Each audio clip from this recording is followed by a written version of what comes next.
How does a game go from a simple concept for a racer to one of the most successful, influential, and controversial entertainment franchises the world has ever seen? Journey with us through a story of constant evolution, a development team that embraced chaos, and a strategy that turned condemnation into marketing. It's a franchise that became a gaming industry giant, redefining the open world design and setting a new standard for games that continues to shape the industry.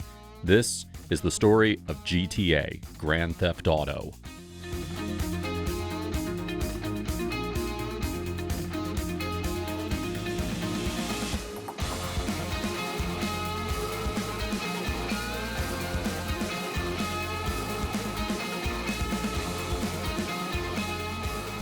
Ah, shit. Here we go again. The journey began on April 4th, 1995 at a Scottish studio named DMA Design in Dundee. The original design document, authored by K.R. Hamilton, outlined a fun, addictive, and fast car racing and crashing game. In this early version, titled Race and Chase, players would control a police officer pursuing criminals. However, the development team quickly found the concept to be dull. Gary Penn, the creative director at DMA at the time, recalled the pivotal shift. The game was cops and robbers. Nobody wants to be the cop. It's more fun to be bad. And then that evolved into Grand Theft Auto. This fundamental change, influenced by games like Elite and Pac-Man, combining the relentless chase dynamic of Pac-Man with the groundbreaking open-world freedom pioneered by Elite, the team was determined to give players an unprecedented level of freedom. This philosophy, however, came with a significant risk. Even before its launch, the game's violent content sparked discussions about banning its sale. Rather than shying away from the controversy, the game's publisher hired publicist Max Clifford, who orchestrated a brilliant marketing campaign by planting sensational stories in tabloids. This strategy exploited the ensuing moral panic, turning it into free promotion. The game was swiftly condemned in Britain, Germany, and France for its extreme violence, and Brazil banned it outright. But the outrage only fueled public curiosity. The first Grand Theft Auto was developed for MS-DOS and published in Europe by BMG Interactive on November 28, 1997, followed by a PlayStation version on December 12th. The players could explore freely with a top-down perspective of 3 fictional cities inspired by real-life locations: Liberty City, San Andreas, and Vice City.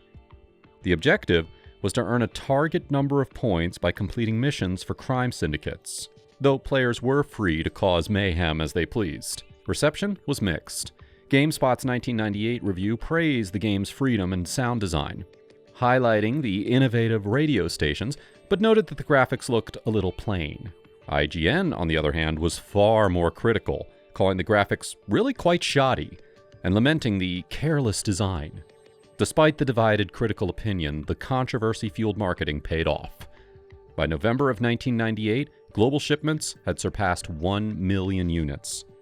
The game's popularity continued to grow, and by March of 2001, it had sold 6 million copies.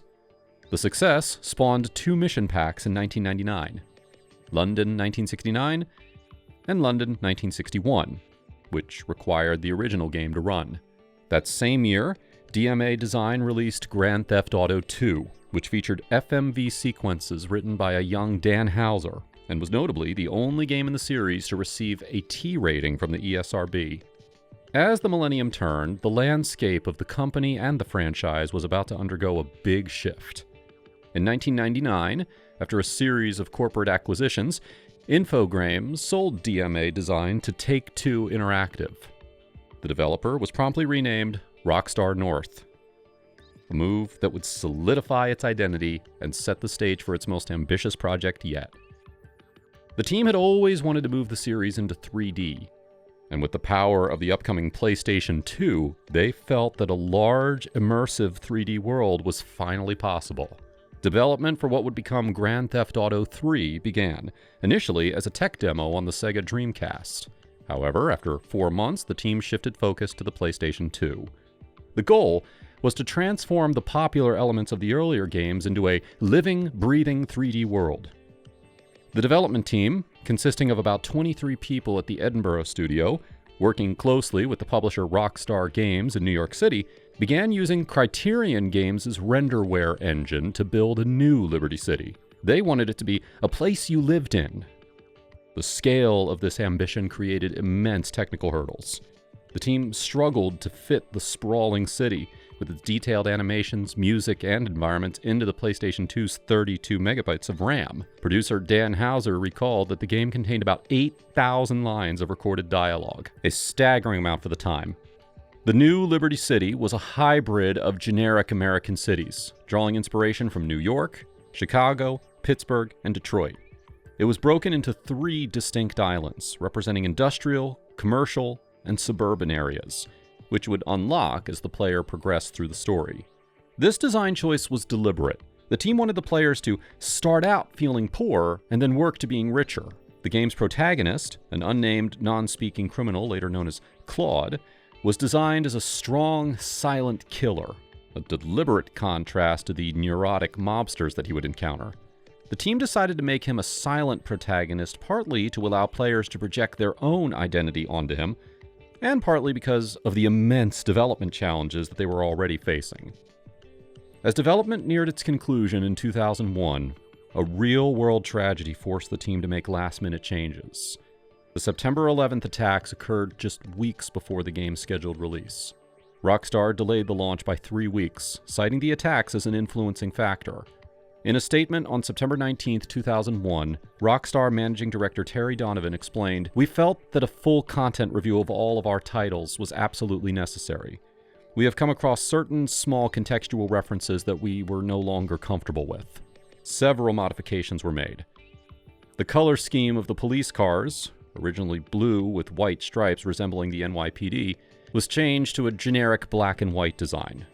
The flight path of an in-game airplane was altered to ensure that it didn't appear to fly into or behind a skyscraper. A mission that referenced terrorists was removed, and some pedestrian dialogue was adjusted. But the most noticeable change was the cover art. The original European cover was deemed too raw in the wake of the attacks, and was replaced with the mosaic of character portraits that would become its signature style that we all love. When Grand Theft Auto 3 was finally released for the PlayStation 2 in October of 2001, it was met with universal acclaim. Metacritic calculated an average score of 97 out of 100, tying it for the highest-rated PlayStation 2 game of all time. Reviewers were captivated by its open-world design, sound, and gameplay. The game was a commercial miracle, becoming the best-selling video game of 2001 in the United States. To date, it has sold over 14.5 million copies. You could steal any car you saw, from a beat-up sedan to a flashy sports car, and then just drive with nothing to stop you. The risky evolution from a top-down cops and robbers game into a 3D open-world crime epic had paid off, establishing Grand Theft Auto not just as a successful franchise, but as a new benchmark for the entire video game industry. But Rockstar North had no intention of resting. The development team, fresh off of the Windows port of GTA 3, initially discussed creating a mission pack that would add new weapons, vehicles, and missions to the existing game. However, as ideas flowed, the concept quickly grew too ambitious for a simple expansion. The team decided to channel this creative energy into a full standalone game. Full production began in late 2001, and what was once a mission pack evolved into Grand Theft Auto Vice City. Announced at the Electronic Entertainment Expo on May 22, 2002, it was Rockstar North's most expensive project at the time, with a development budget of $5 million. Instead of creating another gritty, modern-day city, the team decided to do the opposite from the rain-slicked concrete of Liberty City, and they found the perfect destination, the sun-drenched, neon-soaked world of 80s Miami. Producer Leslie Benzies described the appeal of the location as a party town, all sun and sea and sex, but with that same dark edge underneath. To capture this atmosphere, the team organized field research trips to Miami shortly after completing GTA 3. The game's look, from the clothing to the vehicles, was heavily influenced by the era's iconic crime films and television. Scarface and Carlito's Way were major inspirations for the narrative's tone, while the television series Miami Vice was regularly watched by the team throughout the 9-month development cycle. Art director Aaron Garbett even used the show as a reference point for emulating the city's signature neon lighting. One of the most significant departures from GTA 3 was the decision to feature a speaking protagonist. The team spent considerable time solving the riddle of this new dynamic, a challenge that led them to cast veteran film actor Ray Liotta as the voice of gangster Tommy Vercetti. Liotta found the role intensive, remarking, "You're creating a character that's not there before." The rest of the game's animation were a mix of motion capture and stop-motion techniques, with over 110 unique pedestrian models and roughly 50 story characters, each rendered with twice the polygons and textures of their GTA 3 counterparts. The team curated a variety of radio stations, published by Epic Records on 7 albums, to create one of the most iconic and memorable soundtracks while driving the vehicles. After a brief delay to meet product demand, Grand Theft Auto Vice City was released for the PlayStation 2 on October 29, 2002. The game achieved instant success, with more than 500,000 copies sold on its first day, and 1.5 million in 48 hours, setting a new record as the fastest-selling game ever released at that point. It topped the US sales charts in 2002, and it has gone on to sell more than 17.5 million copies across all gaming platforms. Critics lauded the game, awarding it an average score of 95 out of 100 on Metacritic. Reviewers praised its music, open-world design, and more complex missions. And many found Tommy Vercetti to be a more engaging protagonist than the silent Claude. Immediately after Vice City's release, began the development on Grand Theft Auto San Andreas. The project was massive, with Rockstar North's 50-person team growing to 75. The budget was under $10 million US. The world of San Andreas was originally envisioned as 3 separate maps, but it evolved into a single seamless world of 36 square kilometers, 4 to 6 times larger than Vice City. The setting was a fictional state based on California and Nevada, featuring 3 distinct cities: Los Santos, inspired by Los Angeles, San Fierro, based on San Francisco, and Las Venturas, a parody of Las Vegas. The narrative itself was influenced by historical events, the 1990s crack epidemic and the 1992 Los Angeles riots, as well as films like Boys in the Hood and Menace to Society. This new, larger world was populated with groundbreaking features. For the first time, the main character, Carl C.J. Johnson, could swim. The game also featured a massive voice cast, breaking a Guinness World Record with 861 credited actors delivering over 60,000 lines of dialogue. When released in October of 2004 for the PlayStation 2, San Andreas was a commercial triumph, selling 4.5 million copies in its first week, outselling Vice City by 45%. It became 2004's best-selling game, and, with 27.5 million copies sold by 2011, stands as one of the best-selling games of all time. But its success was soon overshadowed by a scandal that would rock the entire industry. That was the hot coffee mod. Federal Trade Commission should investigate the publication of the video game Grand Theft Auto San Andreas to determine if the publisher intentionally deceived the Entertainment Software Ratings Board to avoid an adults-only rating. Removing the content from the game without breaking the code proved to be impossible with the limited time. So, the team just removed the trigger for the mission in order to square the mature rating. Dutch modder Patrick Wildenborg discovered the dormant code and was the one to release a mod for the PC version. The mod unlocked a crudely animated, fully clothed sexual intercourse minigame. The discovery caused a firestorm. The game was banned in Australia until the explicit content was removed.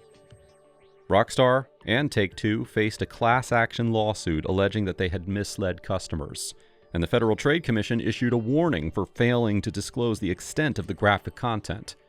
In response, Rockstar released a cold coffee patch to remove the minigame, and re-released the game with an M rating.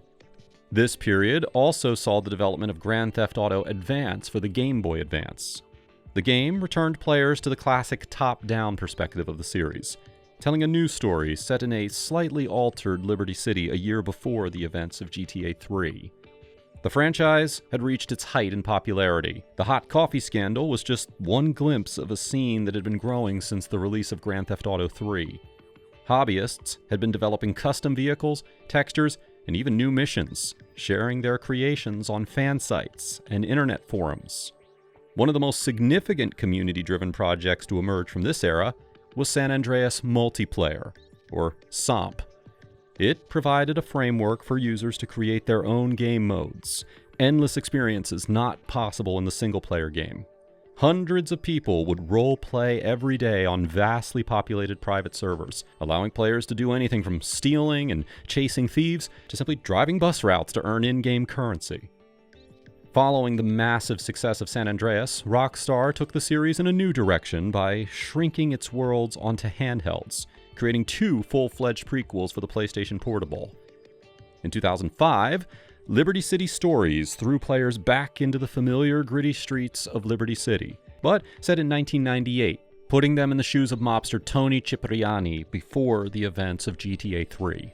A year later, Vice City Stories did the same for the neon-drenched 80s, exploring the city in 1984 through the eyes of soldier Victor Vance, Lance's brother. I remember the excitement seeing GTA run on a friend's PSP at school. It was unreal at the time. Now, while the community was busy reshaping San Andreas, Rockstar North was already looking to the future. Preliminary work on Grand Theft Auto 4 began in November of 2004. Just a month after San Andreas' release. The team decided to pivot away from the sprawling, almost cartoonish excess of San Andreas and introduce a more realistic, detailed, and grounded tone for the series. This new direction required a new engine, the proprietary Rockstar Advanced Game Engine, and a development effort of unprecedented scale. The budget soared past $100 million, making it one of the most expensive video games ever developed at the time. The setting was a return to Liberty City, but this was not the city from GTA 3. The team wanted to retain the general feel, but build something entirely new, based heavily on New York City. The goal was not a precise recreation, but a caricature that captured the essence of the city. The new Liberty City was roughly 3 times the size of GTA 3's map. The game's protagonist, Nico Bellic, was conceived as an Eastern European war veteran. Dan Houser described Nico as a more rounded character than previous protagonists, a man with a dual personality capable of both saving innocent people and being a cold-hearted killer. The game's script, written by Houser and Rupert Humphreys, ran to about 1,000 pages, with 660 actors providing voices for over 80,000 lines of dialogue. After a delay from its original October 2007 release date due to technical difficulties with the PlayStation 3 version, Grand Theft Auto 4 launched on April 28, 2008. The release was a global event. Within 24 hours, it sold over 3.6 million copies, generating approximately $310 million in revenue. Within a week, it had earned more than $500 million, breaking industry sales records and becoming the fastest-selling entertainment product in history. The game received universal acclaim, earning a Metacritic score of 98 and praise for its narrative, open-world design, and new cover-based combat system. Now, before leaving Liberty City behind, Rockstar dove deeper into its world with 2 major story expansions. The Lost and Damned offered a gritty look into the city's biker gang underworld, while the Ballad of Gay Tony plunged players into its glamorous and chaotic nightlife. At the same time, Chinatown Wars brilliantly reimagined this new Liberty City for handhelds, returning to the series' classic top-down perspective with a fresh, stylized approach. In classic Rockstar style, even as GTA 4 was launching, development had already begun on its successor. In 2008, Rockstar North started working on Grand Theft Auto 5. The development team, which again totaled more than 1,000 people across Rockstar's global studios, aimed to innovate on the core structure of the series. A fundamental design goal was to give players control of 3 lead protagonists instead of 1, an idea first raised during the development of San Andreas, but made infeasible by hardware limitations at the time.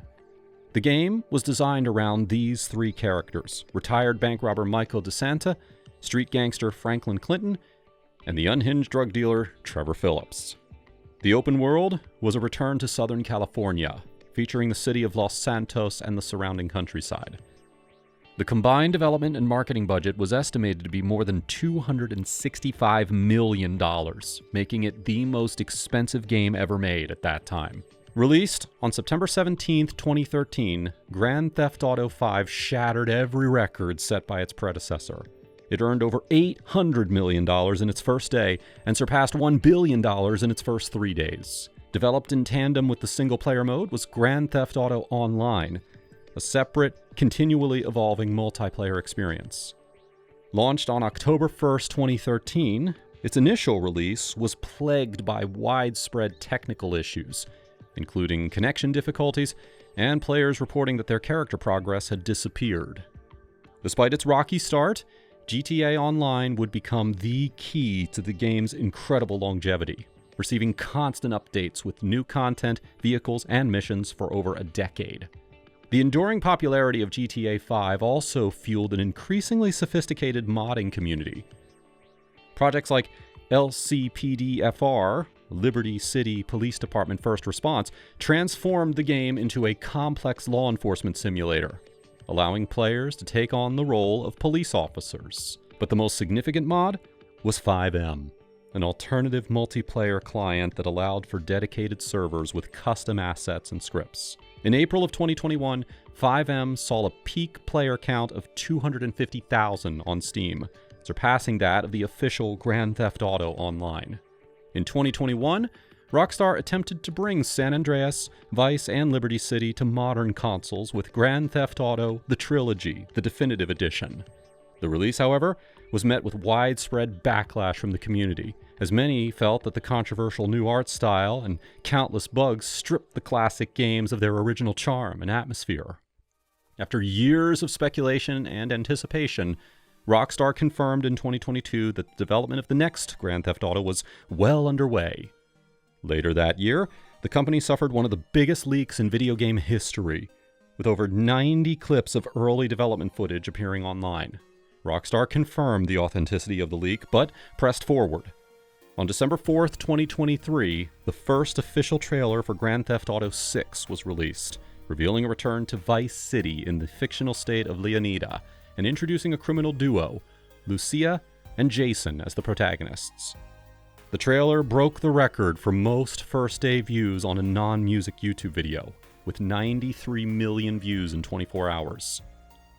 And now, as we all hold our breath for every release date push, it is clear that GTA is more than just a series. It's a cultural touchstone, a world that has evolved with us, and one that is about to invite us back in all over again. Thanks for joining us for the video.